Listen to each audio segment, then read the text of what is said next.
Midterms have come. Midterms have gone. Before we start this episode, though, let's go ahead and take a look at our Texas Democrat friends and see how they are responding to the Texas Senate election results. Dirty Turkish back flat and Morton, Philip Martin, Perkaluma. A few moments later. Like a fresh lock back and floated back car in that car.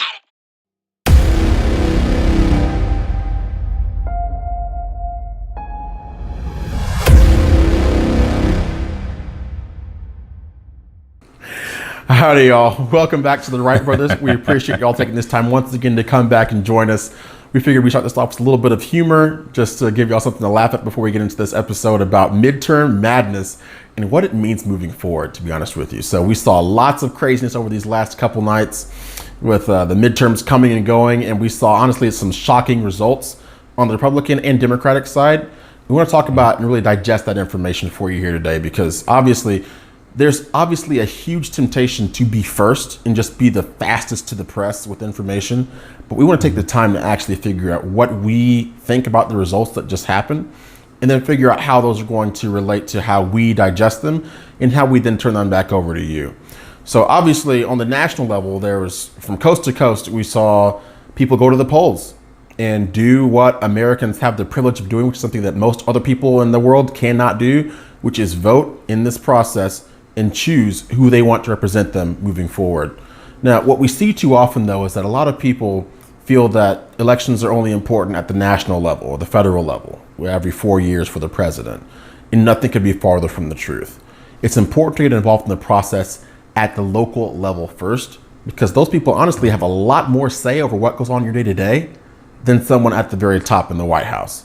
But for more on the national results, I'm gonna turn the floor over to Eddie now to have him give his take on what happened on Tuesday night, and then what that means for us moving forward before we jump into actually the Texas race, where we are both citizens, to talk about what that means for us as well. Yeah, and I think the important thing to remember is midterms are always an interesting case when it comes to American politics. There tends to be a natural ebb and flow when it comes to voter participation. More people tend to turn out for the presidential elections than they do for the midterms. There's usually a level of disengagement, if you will, in that 2-year lull. Right. This year was a little bit different. 2018 was kind of unique when it comes to midterms because there was there was such a hyper level of engagement, be it because of social media, be it because of just the nature of just the Trump presidency, what have you, a variety of factors, I'm sure, and I'm sure it'll be studied for a long time, both the 2016 and 2018 elections.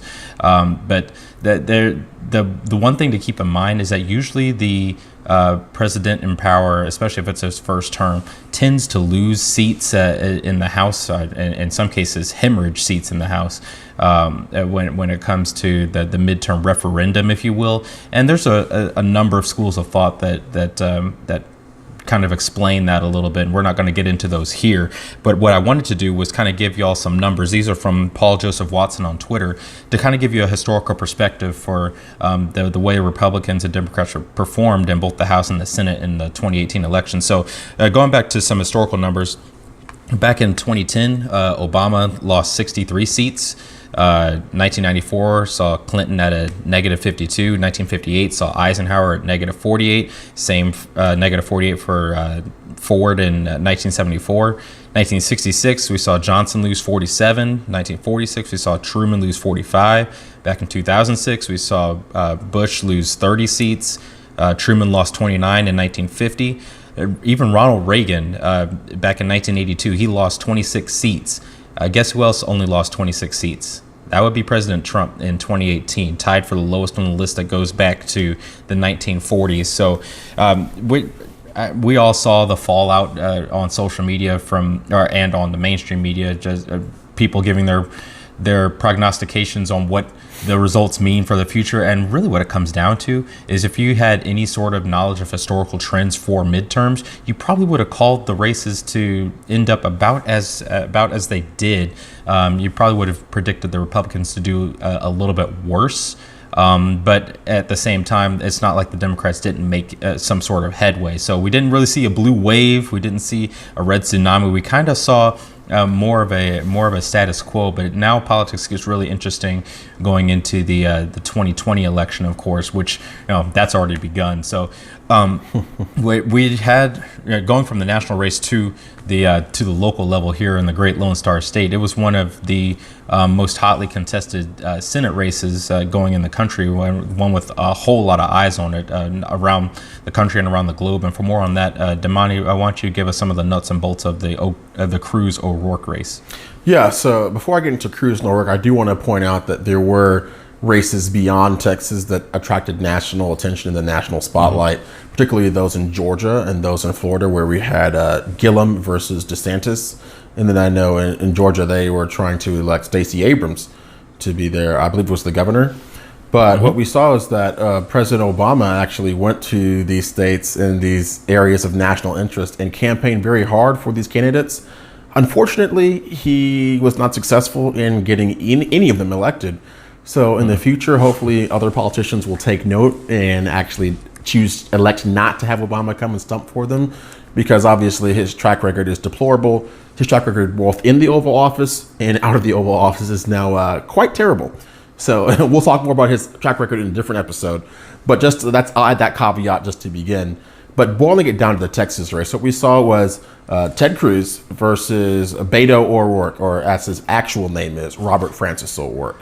What's interesting about even that is noticing that for whatever reason, the Democrats felt it necessary to pander to the Hispanic vote through the moniker and the nomenclature that they chose to use to represent the entirety of their campaign. So Beto is actually known as a term of endearment in some Hispanic communities in different dialects. And Robert Francis O'Rourke, who is actually of Irish descent, chose to run using that moniker. And it can only be deduced that he did that to try to attract and galvanize and coalesce the Hispanic vote to say, oh, this is a name I recognize. It's something that I identify with.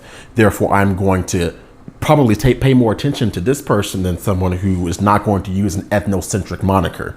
And that does any voter a disservice. At the end of the day, what comes down to is doing your due diligence. We talk about that all the time on this channel, is doing your research, figuring out who you believe, what your values are, and then voting accordingly. But it's unfortunate that in this particular election, Democrats felt necessary to actually dial it back and boil it down to a single entity, such as what someone claims to have been called in the past. Whether he was called that or not, that's beside the point. I would have just as much an issue if Ted Cruz went around saying, my name is Rafael Eduardo, which is his actual name, to try to galvanize the Hispanic vote. But we saw there it really was a pitched battle between Beto O'Rourke and Ted Cruz, a constitutional conservative and someone who actually claimed to want to abolish ICE, someone who said who likened the criminal justice system to Jim Crow, and these egregious slights and these egregious faux pas that really made you call into question, what does this person actually believe and what will he do if he is given power? So the good news is that Texas came through. We held the line. Texas stayed red, and we were able to defeat Beto O'Rourke in these midterm elections. But what we need to actually be very cognizant of is the fact that we only won this election by about 200,000 votes. And what that says, it shows us that the trends for how Texas votes moving forward are actually changing. And if we do not remain cognizant and aware of those trends and figure out how we're going to galvanize and electrify the next generation of voters to go out and continue to hold the line, we're going to have more issues in the future. And for more on that, I want to turn the floor over to Eddie now. Eddie, what is your take on that slim margin of victory that Ted Cruz pulled out? And how do you think that forecasts us moving forward into 2020, 2022, 2024, and what have you? Well, yeah, and I believe this election was a litmus test of sorts for Democrats to kind of see how their identity politics post-Trump were going to play in a traditionally very strong red state in the great state of Texas. And we kind of saw a race that went from most pundits saying that O'Rourke had zero chance of knocking off Ted Cruz to it turning out to be quite a competitive pitched battle. So even beyond just the slim margin of victory for Ted Cruz, relatively speaking, what I found interesting were some of the demographic trends that came out in the wake of the election. I was going to go over some of them with y'all real quick. Obviously, we've covered how O'Rourke was targeting the Hispanic vote in the Lone Star State.